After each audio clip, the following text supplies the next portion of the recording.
And the last question from the readers at Hamilton City Libraries: who are some of your favourite authors and why?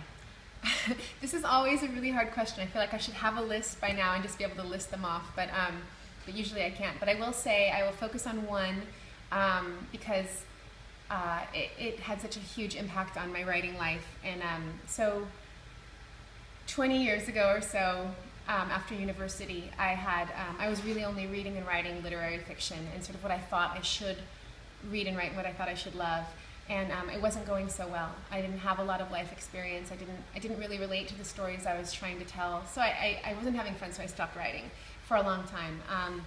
And the thing that brought me back to reading the kind of books that I had really fallen in love with as a kid was Harry Potter. Harry Potter came out when I was in art school, when I was in my mid-20s, I guess. And I started reading those books, and I liked them. I liked the first one, I liked the second one, but I don't think it wasn't an overnight light bulb that went off in my head saying, fantasy, oh yeah, I forgot about fantasy. But gradually over the years that followed, I started, faithfully reading more Harry Potter, but also seeking out more books in the genre, more middle grade and young adult fantasy like Garth Nix and Philip Pullman, the Golden Compass books, and so many others.